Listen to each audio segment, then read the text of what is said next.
You know what it is, the QuickSilva Show, and I have a special guest, friend of mine I've known for, I don't know, how many years now? 10? 100? About 30, 10. 500? 10. 10 it feels like 500, though. Bridget Kelly. Hi. Welcome back. Thank you. How have you been? I'm so good, man. I'm blessed. I haven't been to D.C. in a minute. I miss D.C., man. I already say, I've seen you, of course, on TV, the Yes. Love and Hip Hop, Hollywood, but I haven't seen you in person in quite a few years. Yes. First, let's go back to Love and Hip Hop, Hollywood. How did that happen?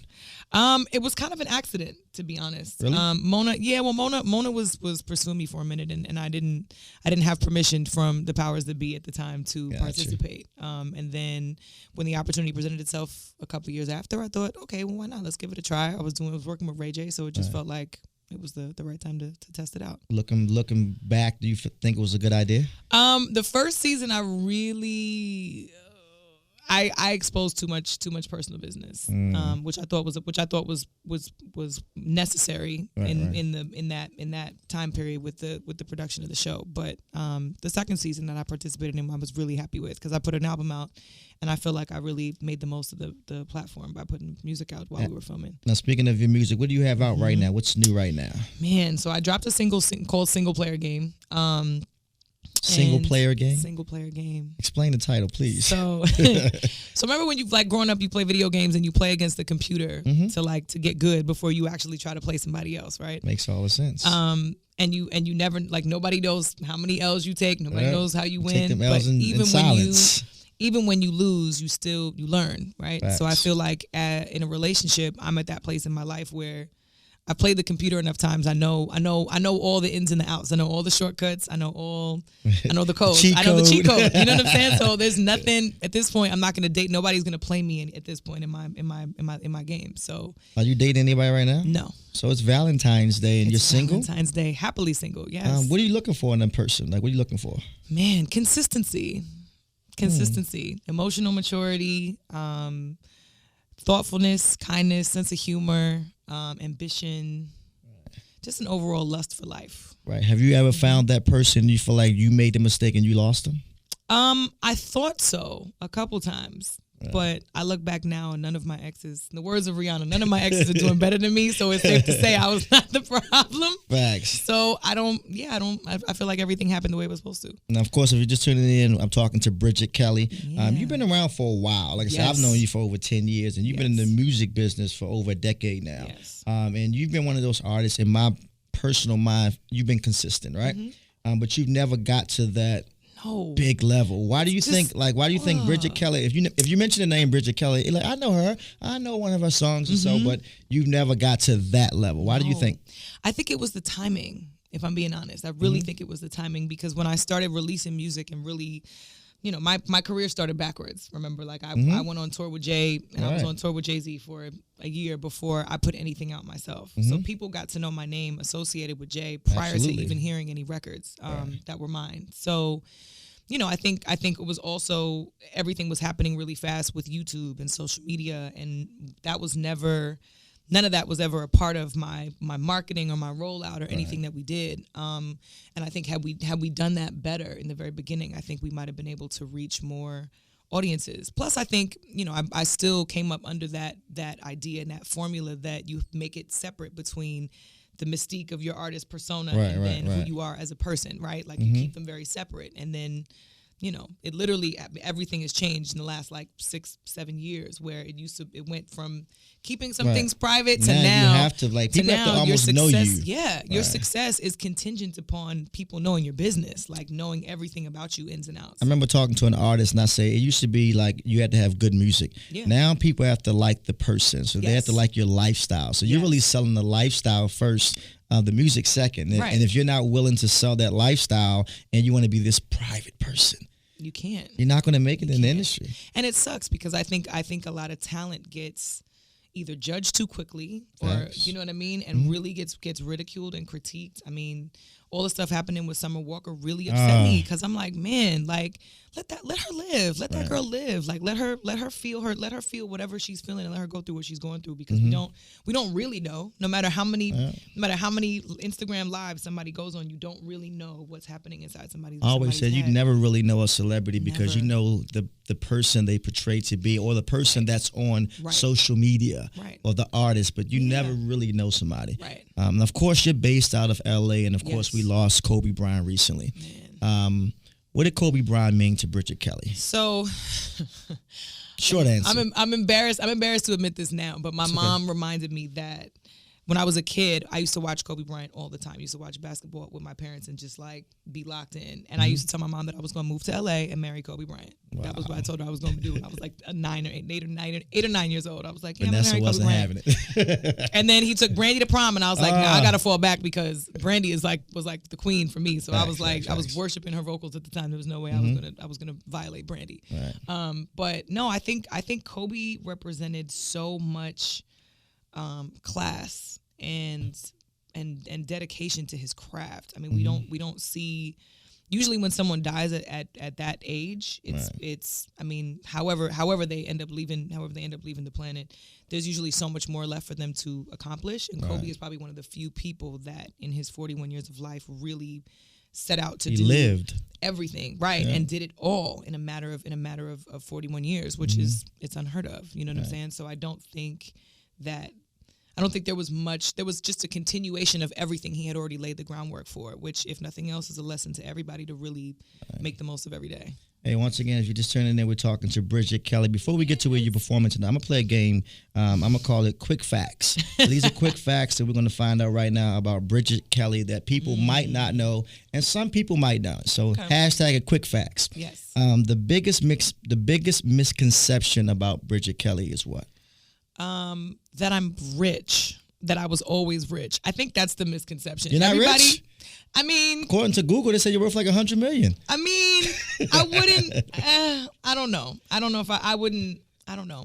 I think everybody has different levels of rich, but I think people just assume the proximity to wealth automatically connects you to it. It's like, yeah, I'm next to the Carters, but that's the Carters plane. That's not my plane. You know what I'm saying? It's a little different. I got invited to this plane. It's levels. He owns the plane. Levels. I'm just riding on the plane. It's levels. I get it. Yes. All right, your next one. Your life in one word.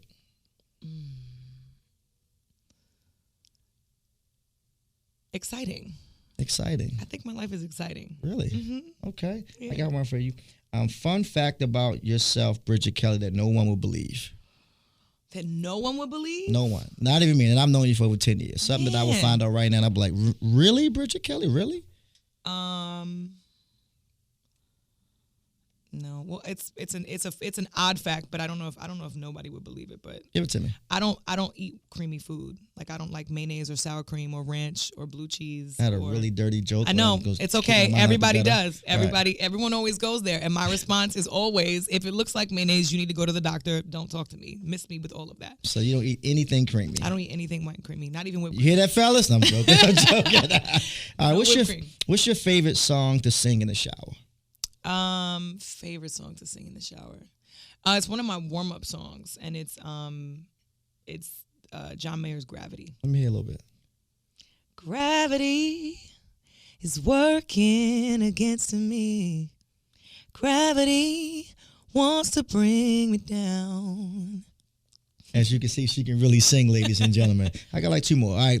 Growing up, I wanted to be a what? Marine biologist. Wow. Yeah. Wow. And how'd you end up being a singer? Right. It's way left and right. Completely opposite side of the spectrum. When I was a kid, I loved the beach. I loved to be in the water. And I always felt like, being around marine life was always just really cool. There was so much undiscovered ocean that I just felt like, man, I want to discover something. I want to be the person to like figure something out about a new species, or gotcha. I just always wanted to study the water. If Bridget Kelly can trade her life with one person for a day, dead or alive, who would it be? One person? One person. For one day only, you could be this person, dead or alive. And why? Wow, I got to think about that one. That's not a quick answer. I'll give you a minute. So for one day, 24 hours, you could be anybody. For one day. Man. Who would I want to be? I would say Marilyn Monroe. Really? Yeah. Please explain that. I would say Marilyn Monroe because she was idolized by so many people, right? And it seemed like at that time and during that time period, like I wonder what it was like to be a woman during that time period. Right. Like really be like and exist in a space where, you know, you're considered the most beautiful woman in the world. What does that feel like? You know what I mean? You walk right. You walk down the street and it's like everybody's lusting over you. Women want to be you. Men want to be next to you. Like, I just wonder what that's like. Your last two, and then we're done with this. Yes. Finish this sentence. I absolutely love people. You're a people person? I'm such a people person. I'm learning new things about you. I thought I knew you until today. I'm such a people person. I really am. I'm really friendly, which I think that is something that people would be surprised about. Mm-hmm. But I'm always like, anytime I'm walking through a mall or walking through, you know, the airport or whatever, if someone speaks to me, if someone recognizes me, I'm always really nice and really friendly. Well, even if it's like 5 o'clock in the morning. I can vouch for that. Last but not least, I absolutely hate. And that's a strong word. Ooh, hate. I absolutely hate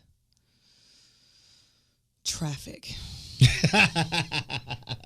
You live in LA, so good luck with that. Traffic brings out a really ugly side of me. You're a road rager? I'm a road rager. Beeping the horn, are you cursing out? Somebody beeped the horn, was like held the horn. You know when somebody gets behind you and they just like, right. This lady held her horn down it was a turning light and it was red, right? You ain't got out the car, did you? It turned green.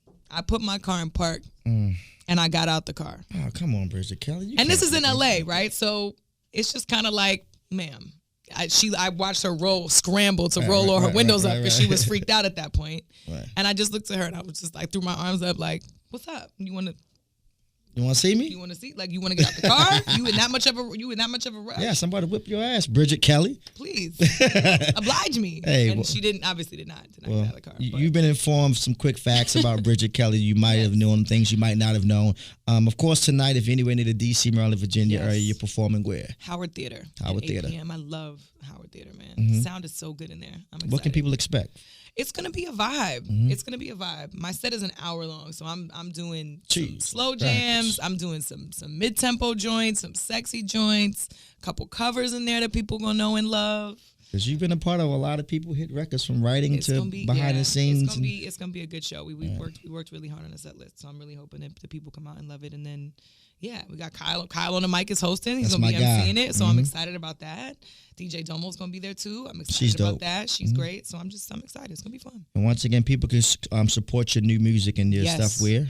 Streaming everywhere. Apple Music, Tidal, Spotify, Google Play, Amazon Music. It's all there. The Great Escape EP and single player game. Get that right now. Of course, I put the QuickSilva Show stamp on it. And if someone's not following you on social, where can they follow you? They gotta find me at I am Bridget Kelly. And Bridget is spelled with 1 T, no E. Hey, you've been informed, Bridget Kelly, and support my homie tonight. If you're anywhere near D.C., head out to the Howard Theater, the historic Howard Theater, and see an amazing performance. Yeah. I really appreciate you, Bridget Kelly. You're definitely family, as I love to say in real life. Yes, I appreciate that. All right, baby.